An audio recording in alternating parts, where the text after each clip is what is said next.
Well, thank you guys all for being on time today. Happy New Year. I was out of the office on the 2nd, so I haven't seen most of you guys. Hope everybody was safe, had a good holiday season.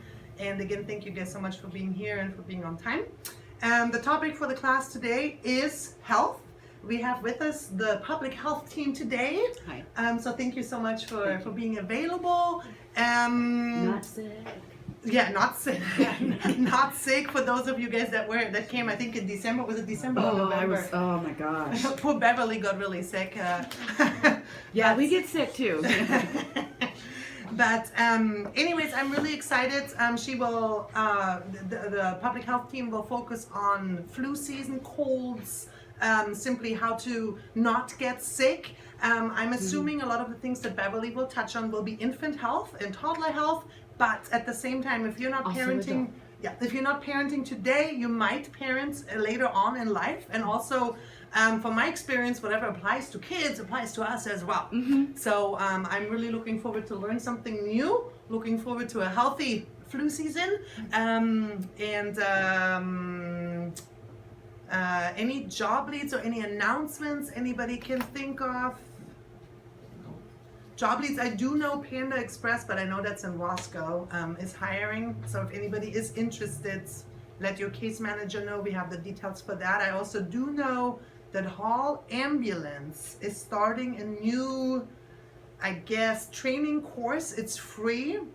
If you're interested in that, from my experience, I think it's not easy to get into that training course, but it's worth applying if that's a career field you are interested in looking into. Your case managers also have the information on that. And the census is still hiring. Census is still hiring. Is there any information on that? Like how I would have a flyer. Okay, so if you're interested in getting connected with the census hiring team, Samantha has the information on that. Anybody else any job leads or any announcements, questions? Does that have to be a specific job? Pardon me? Does that have to be a specific job?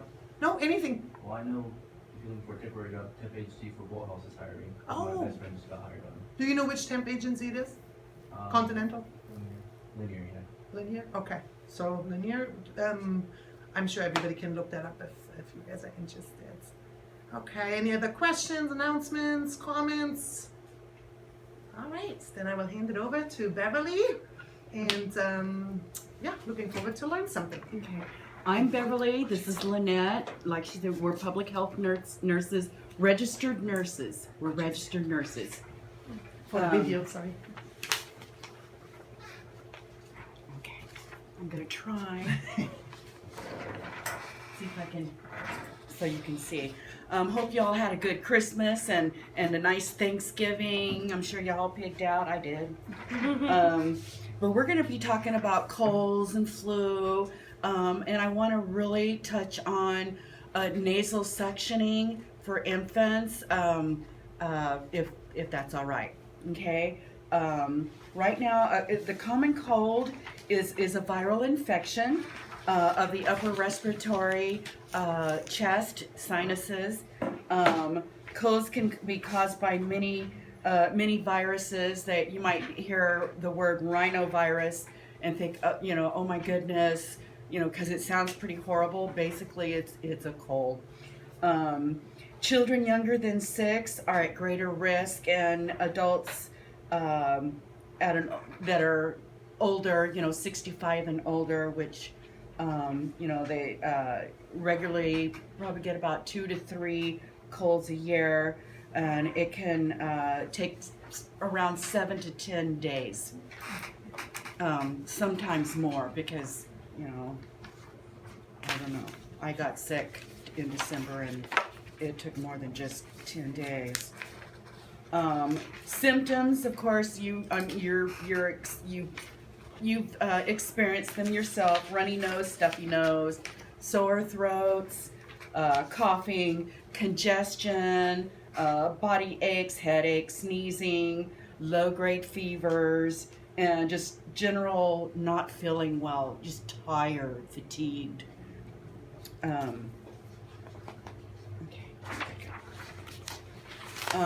When to call the doctor. For adults, if you have a fever over 101, it's important to get in contact with your doctor. Don't do like I did. I waited until it was 103. Not good. Um, uh, or if you have a low-grade fever for 5 days or more, it's important to call the doctor. If you're wheezing, having a problem with breathing, especially at night when you're laying down and you're having a real hard time breathing, it's really you might need to get in contact with your doctor for medications, antibiotics, and such. Severe throat, headaches, sinus pain. You know, when you press in this area and it's like real, it's painful. Kind of, well, it's like you can feel it when you have a sinus infection. Also, there's different colors of mucus that you need to keep an eye on with children. If it's clear, that's okay. If it starts getting a little more brownish, that means the cold is getting worse. But if it's green, get the baby in. If you're having green mucus, get into the doctor. That's an infection. Okay. What was the brown color? Where it's kind of it's like well, it's kind of a yellowish brown, and it gets darker the sicker you get. But green, and I've seen it, and it's it's pretty disturbing. You got green stuff coming out your nose. For children, if the temperature is over 100, I've actually, at 99, I'm taking my child in. You don't, because it can go from 99 to 103 like that. So it's really, rising fevers, fevers lasting more than 2 days with children of any age. The symptoms worsen, severe symptoms such as headaches and coughing, sneezing, earaches. Now, little ones, if you see them doing, this, or, where they're pulling on their ear, because some, little ones, they don't realize what's going on. They just know, it hurt, something's bothering them, whichever, get them in.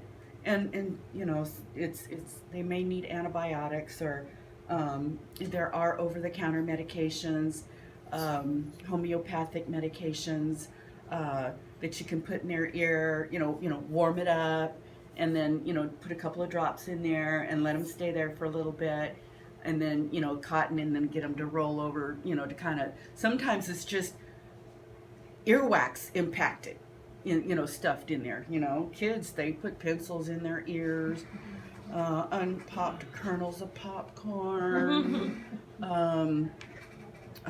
one kid put, what did he shove in there? A small eraser or something, and they actually had to do surgery because they couldn't pull it back out.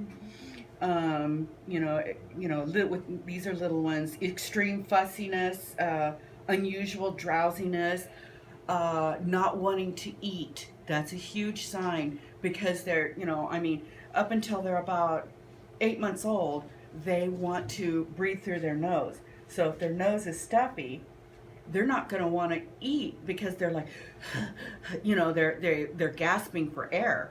But there are ways to take care of that, and I'll talk about nasal suction in a little bit. Colds are very common. Risk factors: children under 6, adults after 65, but we all get them. A weakened immune system. During fall and winter, people have more colds than, if you're around somebody that's smoking, or you smoke, and if that's so, it's really important never to smoke around the children, to go outside, away from windows, away from doors, okay? Because the smoke will come back in. You've seen that commercial where, the smoke is floating, from the apartment above, and it's kind of floating over the baby. You've seen that. But it's really important. And also, wash your hands, because that tar and nicotine, or marijuana, or whatever you're into, it can be on your hands. And when you're holding that baby, it's getting on the baby and absorbing. So it's really important that you wash your hands.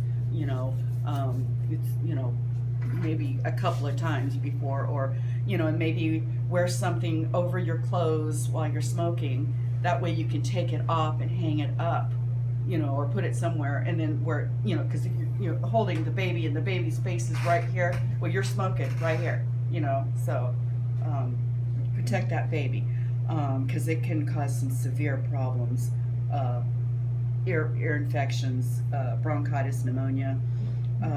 Exposure, if you're around many people, if you go to school, plane, riding in a plane, buses, church, and there's a lot of people coughing, maybe you should take 5 and not be around them. Or I'm seeing a lot of people wearing masks now. You see them. It's I mean, you can get these really cool masks from Amazon, the decorative ones with the little respirator thing on the side, where you can change the pads and everything, and you can wash it and everything. So, complications of the risk factors: acute ear infections, asthma, acute sinus infections, secondary infections like bronchitis and pneumonia. And these are things that, you got a cold that kind of comes on slowly. You can also get strep throat. I mean, it's acute means fast. You just all of a sudden, you wake up and you're sick. Treatments for colds: pain relievers, ibuprofen, Tylenol, whatever works for you. If the child is younger than 6 months, it's really important to talk to the doctor about, what to do, because, they can give you, for a child that's 6 months, they need this dosage. A child that's 2 months needs this dosage. Talk to your doctor first before you give a child under 6 months any medication. There's decongestant nose sprays. You can use the Frida bulbs. I have one. Oh, well, this is not a Frida. This is, you can get one of these. I'm sure you've all seen them, you can use those, but you really need to clean them, okay? And I'll talk about that in a little bit. But it's usually what you do is get, there's different types of things that you can use. This is the nasal Frida. That's what I use for my grandbabies. This is what this is. And then there's just different styles that you can get. And I like these better because when you use them and you clean them, and also if a bacteria or a mold or something starts growing in them, you can see it. With these you can't see the icky growing in here, and it can get quite nasty. Let me see. On the second page, this is what I'm talking about.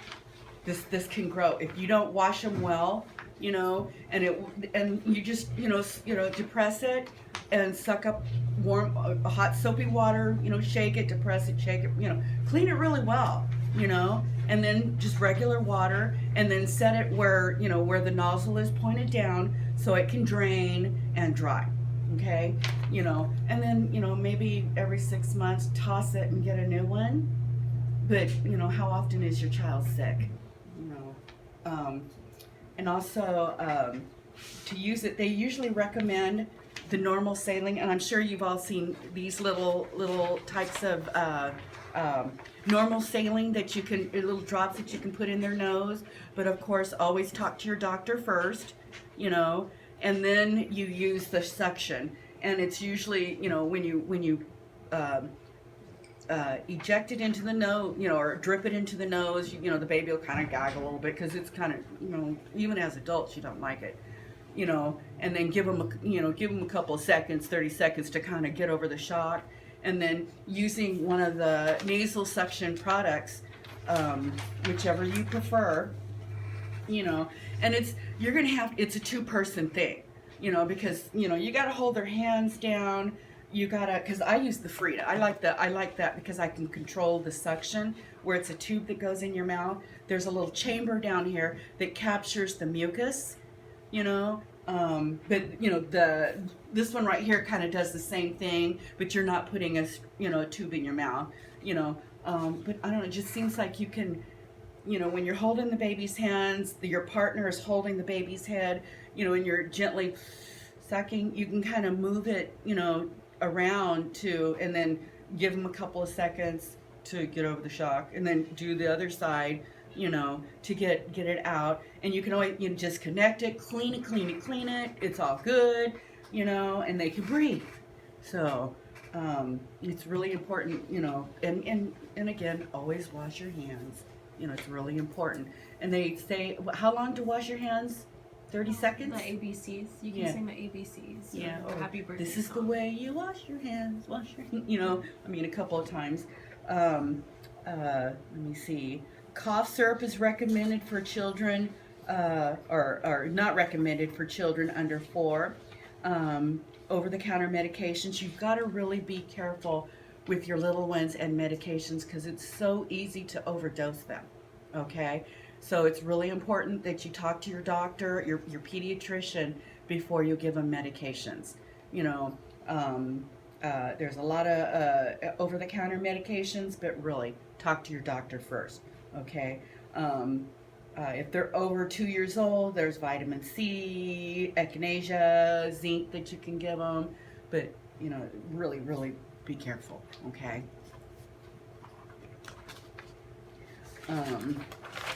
If you've got a cold, you know, it's important to drink lots of fluids, chicken broths, you know, make sure you're resting. Gargling with warm salt water is a good idea, especially if your throat's starting to chap, or if you've actually lost your voice. I've done that before. And warm, you know, in the paperwork it says using about 1/4 to 1/2 teaspoon of salt, dissolving it in an 8-ounce glass rather, and, you know, just gargling and, you know, spitting it out. You don't want to drink it. You know, ice chips. I've never been into ice chips. Throat sprays, cough drops, you know, lozenges. Using the normal saline drops in your nose to relieve congestion, or, you know, the baby. Also, taking, you know, turning the shower on hot and letting the bathroom get steamed up, you know, and sitting, you know, holding the baby, or, you know, having the baby in a car seat or something in there while you're, you know, because you don't leave the baby alone in there. But it helps thin out the mucus so the baby can either sneeze and get it up, or, you know, swallow. Let me see. A cold vaporizer, cold mist is, you know, because, I mean, you can use cold or hot. I prefer the cold because the kiddos are mobile and they touch it, they don't get burnt. You know, because the hot ones, I mean, you touch it, there's areas of hot, and, you know, their little skin is so sensitive, they can get a bubble so easy. So I go with the cold. And then, you know, there's that Vapo Rub stuff that you can, you know, I never put it on the skin. I'll put it like on a little tea towel and put it in their little onesie, you know, and I think now they have where it's a square that you can put it will stick on the onesie, or a tea towel under the onesie, or, you know, like you put a t-shirt and then the zippy jammies, you know, you can put it on there, because if it's on the outside, the little one's going to be playing with it and then getting it on his or her fingers, rubbing their eyes, ow, you know, then you'll be having a crying baby. But let me see. Again, washing hands, avoiding rubbing your eyes and nose and mouth. Wash hands. When you're coughing and sneezing, you know, you can do the elbow thing, but for me that never worked because it always went over or under. I usually kind of sneeze into my shirt, you know, or Kleenex and throw it away. I mean, but, you know, kids, they've got jackets on, so if they do it and they sneeze, the jacket's kind of big and it catches it. You know, and just make sure you're not sharing drinks when you got a cold, or letting the kids with colds, don't let them share drinks, or they'll gnaw on an apple or something and then share it. You know, kids don't know any better. That's what they do. You know, try to really tell them, okay, you know, we all have colds, no sharing goodies, you know. You know, make sure, choose your childcare wisely. Omni's good. Clinica Sarah, that's just good. There's other, you know, they're all good. You know, just make sure you take them to the doctor. Make sure they're eating well, when they're feeling better, exercising. Make sure they're getting plenty of sleep. Electronics off. You know, I mean, game box thing, you know, whatever they call them. Game Boys, back in, I'm old school. You know, because I've got a couple of my grandsons living with me, and I walk in there at 2 o'clock in the morning and they're playing games. It's like, buddy, shut it off. You know. And then they walk, you know, you walk away, and then 10 minutes later you go check on them again, and they turned it off, but they're back on. So, you know, who you know, it's like, all right, you do it again, I'm gonna cut some plugs off. Let me see. Okay, influenza or flu. It's really, really important that you get flu shots for yourself and your kiddos. Okay.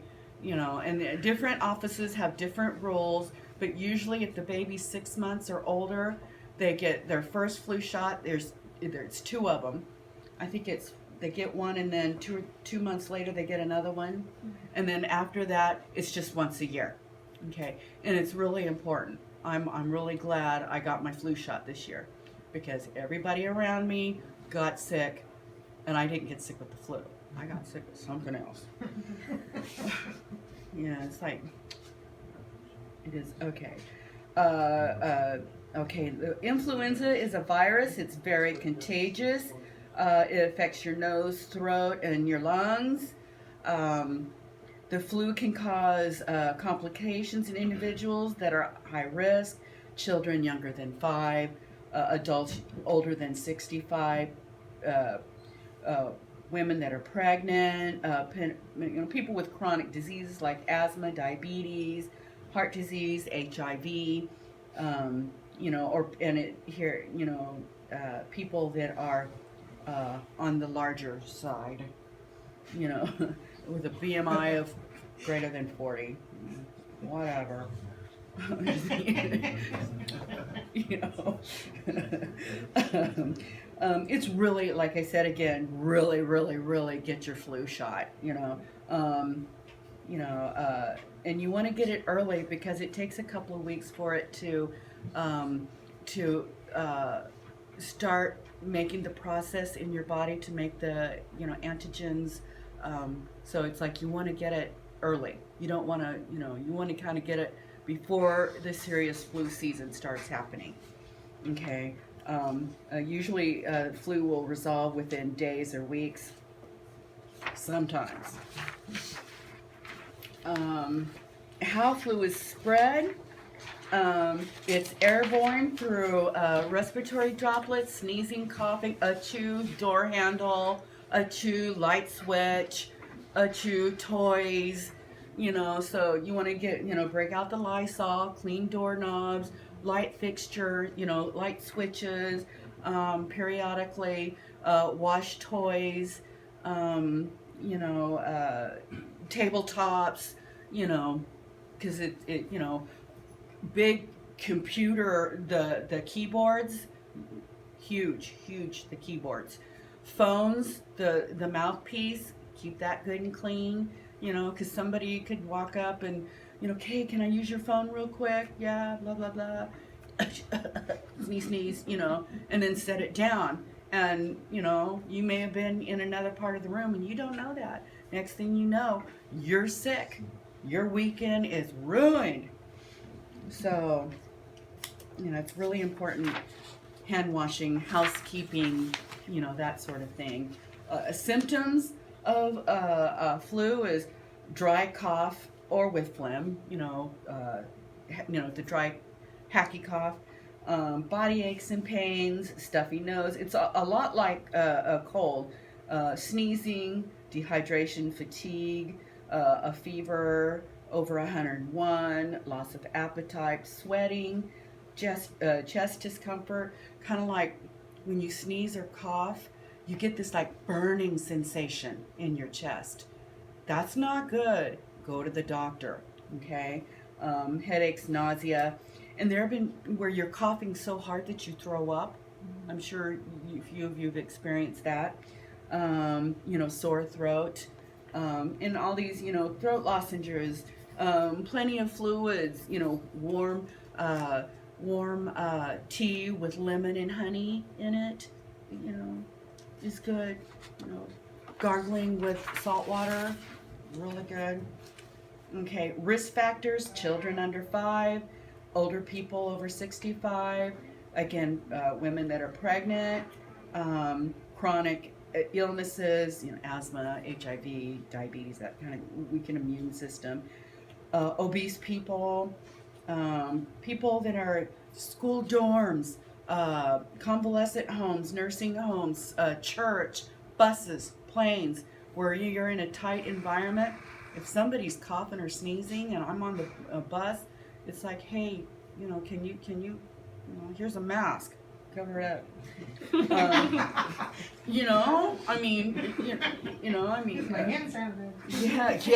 sanitizer. I've got several of them, and my grandkids are always walking up to me, Nana, and I'm, it's like, okay, get the back of your hands, don't forget those thumbs. Complications of flu is pneumonia, myocarditis. I didn't pronounce that right. Myocarditis. It's where the heart inflames, encephalitis, where the brain swells, sepsis, where you get an infection and it starts spreading throughout your body, severe asthma attacks, sinus and ear infections, where you get the green mucus and stuff. Okay, emergency warning signs. Okay. In children, when you see, when you've got a little one and you notice that they're kind of panting, that's not a good sign. If their lips go blue or they kind of go gray or kind of pale, you need to get them in. If you see their noses kind of flaring or they're like, they're really sucking in the air and really pushing the air, you see the ribs moving, that's, they're having a hard time breathing. With little ones, they're refusing to, walk, or they don't want to play. They just, they're just, you can tell when they just, you can tell they're exhausted. I've seen it, so I give you examples. Dehydration, where they're not peeing. With little ones, with the fontanelle, the soft spot, it can sink in. I know there are myths where you can flip them upside down and shake them and push on the roof of the mouth and it'll make the soft spot come back up. No. Give them a bottle. They're dehydrated. I've had people say that, well, this is what I did and it was okay, and I'm thinking, so I'm looking at the baby, it's like, all right, that fontanelle's up, it's all, and then she said, and then after she did that, she gave the baby a bottle of formula to quiet him down after the shock of being turned upside down, and and he drank the whole bottle and he was fine. It was a shaking, not the bottle. So if they're not alert, they're listless, seizures, huge. Not good. Get them in. I would call an ambulance if they go in a seizure. Or sometimes if you're able to have somebody drive you and you can sit in the back seat with the car seat and you're right there with the baby. that's better because it's faster. In children less than 12 weeks, any kind of fever, okay, fever or coughing, that improves, but it comes back and is worse. So that's really important. Fevers are very scary. You can see when their little eyes start to droop, and they're just kind of, it's just like, they're just, exhaust because they're fighting for breath, And a big cue is like if you're trying to feed them and they're just because they're trying to breathe, really get them into urgent care.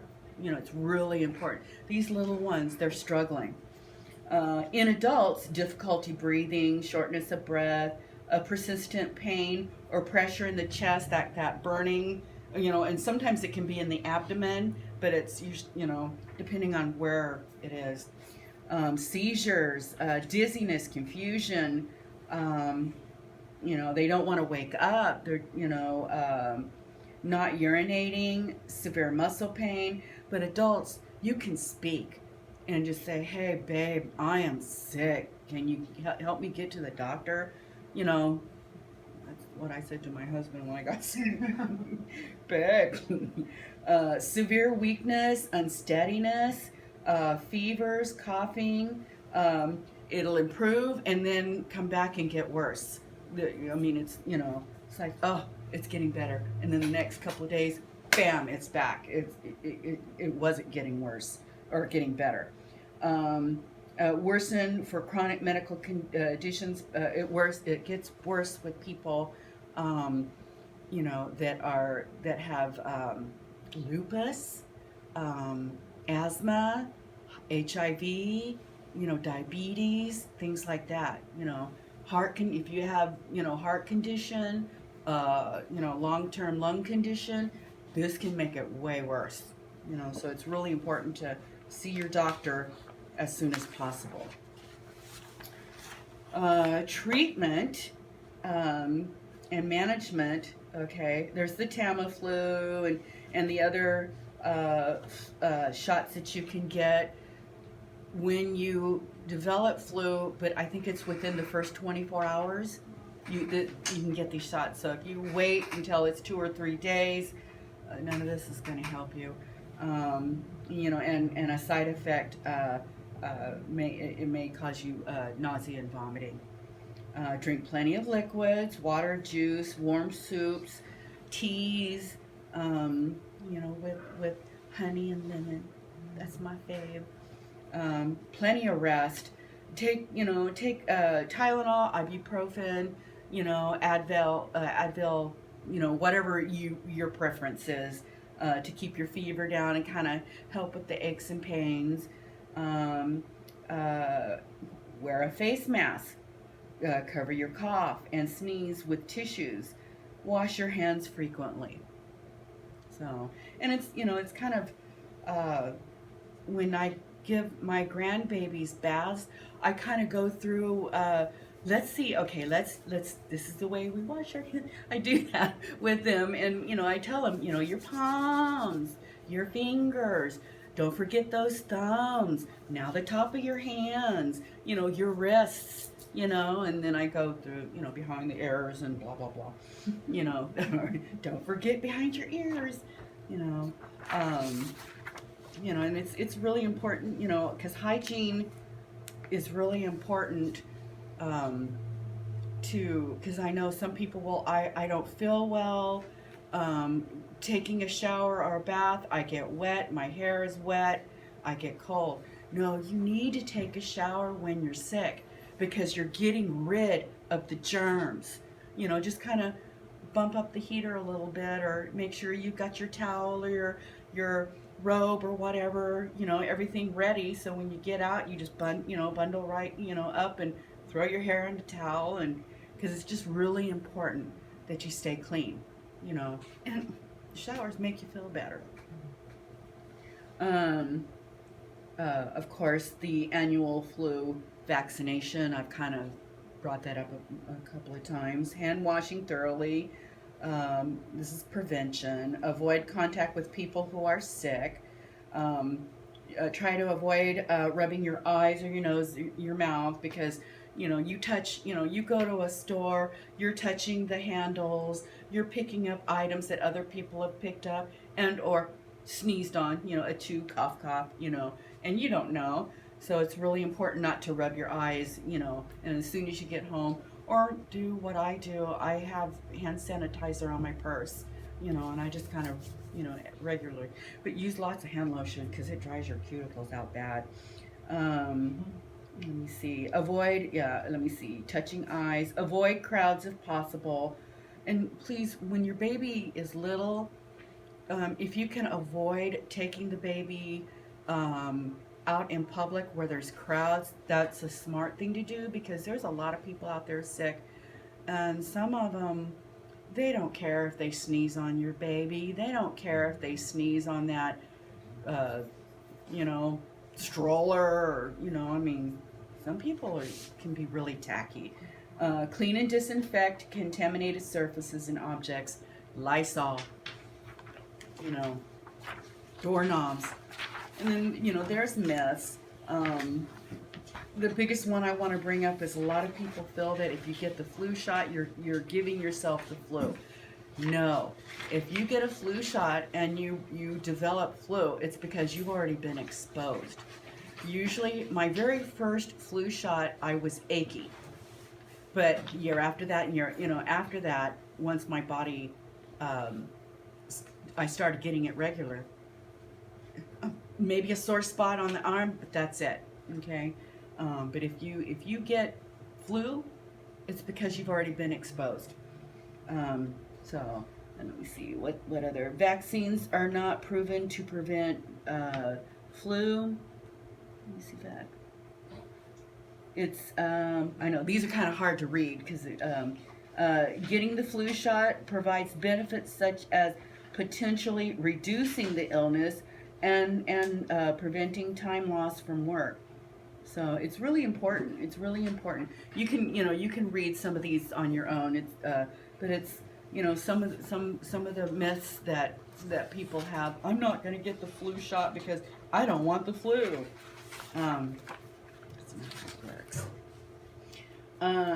The difference between colds and flu is colds come on a little bit slower. Flu, it's like you're fine one day, the next day you're down. Okay, it's quick, and you can see, you can read cold versus flu. A lot of it, onset of symptoms abrupt, fever usually for flu, rare if for a cold. Because you've seen children, they've got a cold, they're coughing, they're sneezing, but they're out there playing, they're no fever, they're just stuffy nose. A lot of it is common. Headaches, common. Fatigue, sometimes unusual. It's almost the same, but with flu, it's quicker and it's more severe. And you want to make sure you get to the doctor. Do it on time, okay. RSV, or respiratory syncytial virus. It causes mild symptoms. It's similar to a cold. A lot of people feel it's a cold. To us, it's a cold, but to an infant, it can be life-threatening. Most common cause of bronchitis and pneumonia in children under 1 year old. And it's very common for children under, you can get it off the doorknob, light switches, toys, things like that. So it's really important if your children go to daycare, maybe, help them, if you volunteer, help them clean the toys. You maybe get some Lysol and go around and cleaning doorknobs and, surfaces. Light switches are a biggie for me, and the plastic toys. Most daycares don't have, or they have very little stuffed animals, because you can't really clean how do you clean a stuffed animal? Yeah, you can wash it, but it comes out lumpy, and it's never the same. Let me see. Okay, RSV, the risk in adults And in adults and older healthy children, symptoms can be mild or mimic just a regular cold. It can be severe, potentially life-threatening in premature babies or infants with underlying health conditions, as well as adults with heart or lung conditions or weakened immune systems. Allergies, asthma, HIV, such things as that. Synergis it's not a vaccine. It's something that you get. It's repeated injections. Different doctors' offices have different protocols, but it's usually if a baby is born at 35 months or younger, that they need to get the Synergis, or if they have chronic like a heart condition. Let me see. Usually they start giving it to the children that are premature. It starts in the fall and goes through spring. Let me see. Children under 2 are most at risk for the RSV. The premature babies, heart problems. The medication is given monthly for 5 months during the peak season. The medication isn't helpful in treating RSV if the child already has it. Okay. Common side effects with this medication is fever and rash. So you want to watch, checking their temperature, watching for a body rash, those type of things. RSV symptoms, like a common cold, congestion, runny nose, cough, low-grade fevers, decrease in appetite, sneezing, wheezing, irritability, severe bronchitis, difficulty breathing, a little bit more wheezing, earaches, vomiting. We see lethargy, or when they're tired, they're just cyanosis, where you see the lips turning blue or the cheeks kind of, where they're not getting oxygen, so they're turning, blue. Pneumonia, the chest pain, confusion, fatigue, shortness of breath, nausea, vomiting, and diarrhea. It's really important, to pay attention, because you might think, she's 8 months old and she's got a cold, but she's having diarrhea, she's struggling to eat, fever, okay, we need to get her in, or him, Prevention. Wash your hands. Yeah, I know you guys are getting sick of that, huh? Let me see, bathing your babies, hand washing, avoid exposure, limiting the infant's contact to other people, keeping things clean. It's basically everything that I've been talking about. Don't smoke around your baby, do it outside. Make sure you're washing your hands after you're done. Stay away from windows and doors. Washing toys, like at the daycare center, or, that type of thing. Okay. Let me see, pneumonia. Do you want me to stop at pneumonia, and then I can bring up pneumonia next time I hear? Awesome. And then I will talk also about temperature, taking temperatures. Okay. Awesome. So, because it's at 45, because I know the last time I went over. So I was trying to really be careful not to do that. So, does anybody have any questions or anything, suggestions, anything about maybe what you would like to hear other than, this type of stuff? I mean, is there anything else you would like to learn about? Tips on potty training. Oh, that's a good one. Let me hand out my my business card to Or here, just here, pass them out. Thank you. That way, if you have any questions or anything, you can call me. You know, just something odd happened, and you just kind of want to, talk to somebody like, this happened. Is that normal, or should I talk to somebody about it, or you're upset about something and you need to talk. You're having anxiety attacks, Beverly.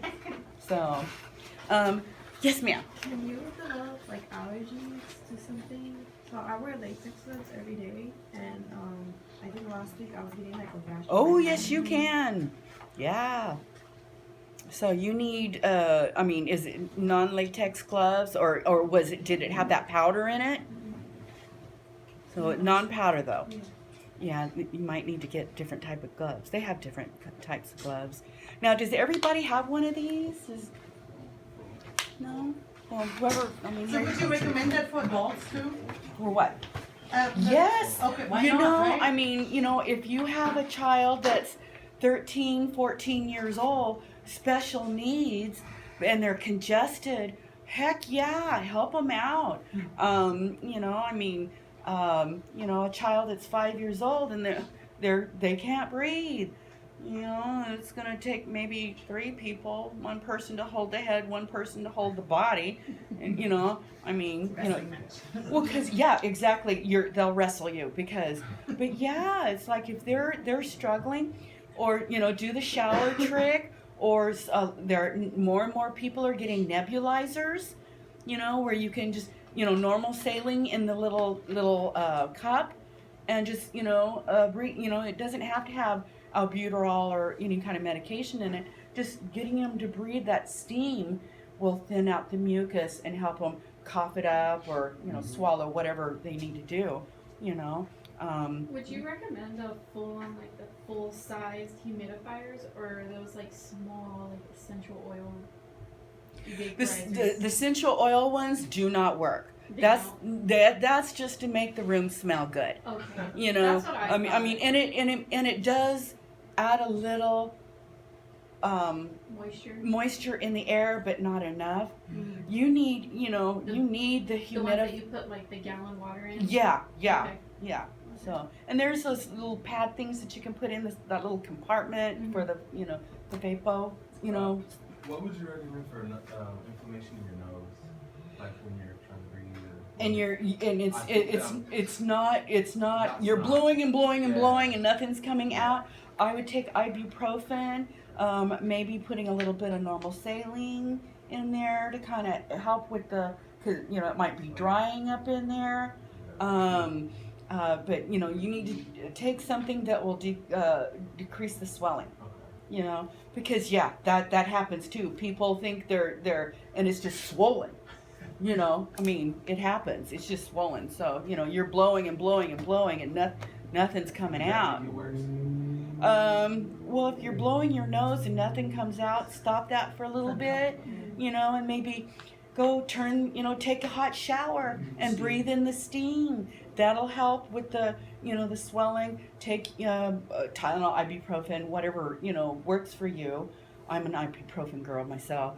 Advil, whatever, same thing. But to help with the swelling, to get it down, because you can feel it, because the sides are kind of touching in there, and it's like something's up there. But yeah, I would take medication, and if it doesn't, after about 3 days and it doesn't go away, it may be time to see the doctor. So and of course, wash your hands, brush your teeth, floss, warm salt water, that kind of stuff. So anything else? No? If you had like water in your ear or something, could you use this? Or like to clean your ear or something like that? Yes, you can, but I would Google it first to make sure you get the right one. Some people will use it. Okay, and another, if your baby's like spitting up or coughing and phlegm and whatever, and you want to suction out the mouth, you want to get them on. They call it the rescue position, where you lay them on their side and their little leg is up like like this, and you're kind of holding, because they squirm. And you want to put the nozzle in the side of the cheek. Don't put it in the back, because you could choke the baby. put it in, in the cheek. When you're giving medication, you always want to give the medication on the side. Don't put it in, you want to put it in where it'll slowly drain back and they'll swallow. You shoot it off into the center of their mouth, they're joking, okay? And that you want to, it's like you depress it and just shoot it off in a napkin, receiving blanket, whatever, and, do it a couple of times. But you always want to do the mouth first, then the nose. Never do the nose and then the mouth, because, you don't want that up in, And then just make sure you wash them really well. Hot soapy water multiple times. Somebody suggested maybe putting a tiny drop of bleach in there to really get it, and then, rinse it, squeeze it, in regular warm water, and then hang it where the nozzle is down so it drips, and, because you want to keep it clean. And then after a while, toss it and get another one. Or, get one of these that you can actually see, where you can see, and down here you can see if there's growth, mildew growth, So I don't know if you can see in this one. I know you can see up here and you can see in here. It's just, it's all basically the same thing, but you don't want to, because I know some people can use it to, if the baby's constipated, I mean, and they, like when you go from breast milk to formula or formula to regular milk, depending on their age, sometimes they get constipated. And, you might, because there's infant suppositories and stuff like that. And, the doctor will explain to you, use this and, squeeze up a little bit of water to kind of help loosen it up and it'll come out. With this? Yeah. True. But That's cool. whatever you use on the bum doesn't go near the mouth or the nose, okay? You need to put a big B on there for bum or whatever you want to put, but never use whatever, Yeah. never. Sure. So, any other questions? No? Okay, we're Well, good. thank you so much, Beverly. Thank you. We're looking forward to having you back next month.